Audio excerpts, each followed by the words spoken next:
You're listening to Alfie and Charlie at breakfast. It's just coming up to 9:25. Now, a little earlier, we mentioned Nissan, and we mentioned the Leaf, the brand new Leaf. It's the world's first mass-produced 100% electric car. It goes on sale today in the UK. And guess who's got his hands on one? It's BBC Newcastle's Tony Jones. He's at a car dealership. One of the first Leafs has just been sold. Tony.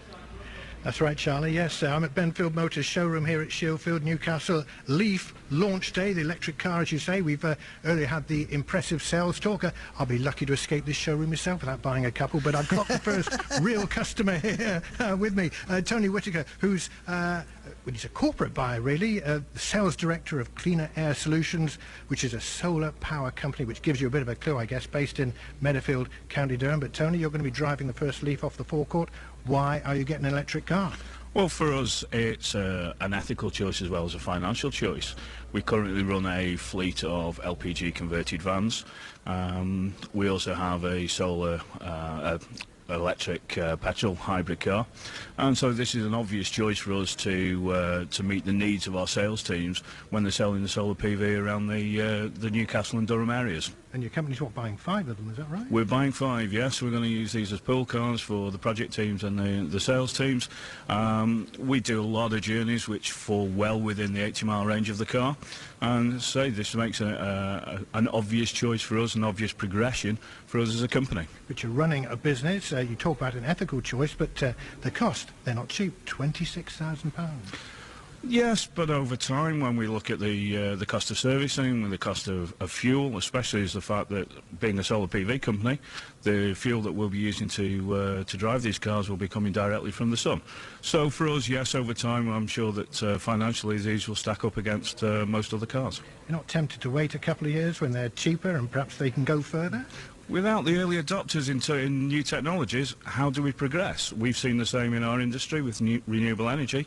We feel that it's only right and proper as a company like ourselves should help lead the way with new technology such as the electric car. OK, fair enough. You're green eco pioneers, really. Tell me, what about charging them up? Have you got any charging facilities at your base? Yeah, we've got a charging point at the base. I'm also, I think we're going to have a second one soon. We're in the process of building a complete new warehousing facility and office facility, so charging points will be one part of that as well.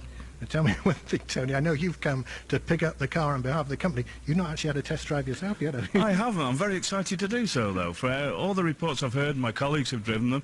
Absolutely, yeah, I'm looking forward to it. I saw you sit behind the wheel with one of the salesmen earlier on. It's a bit baffling, isn't it, all these funny noises it doesn't make? Yeah, it's a little strange, it has to be said. When you switch this on, there's no engine roar, but it looks very impressive from the inside, very technology at the forefront. So, yeah, I'm looking forward to it. It should be good. Well, there you have it, Charlie and Alfie. The sound of silence when you drive a Nissan Leaf. Well, here I am at the Benfield Motors showroom. It's fascinating to actually have a look at the motor. There's no petrol tank and there's no exhaust pipe, and there's lots of other things as well. If you're a petrol head, it's a bit disappointing, but they are fabulous little motors. Tony, are you tempted? Have you got money in your back pocket that Mrs. Jones is trying to hold on to? I'll be tempted in 2 years' time because they are cheap to run, but they are very expensive up front. And we're explaining Tony's a corporate buyer. I think the private buyer, I think you have to wait a little bit longer, although I have heard some very persuasive talk here today about how you can lease them, pay per month and all the rest of it. But I'll leave that to you if you go along the showroom. Thank you, Tony. Tony Jones there with the first buyer of a Nissan Leaf car. John in South Shields called BBC.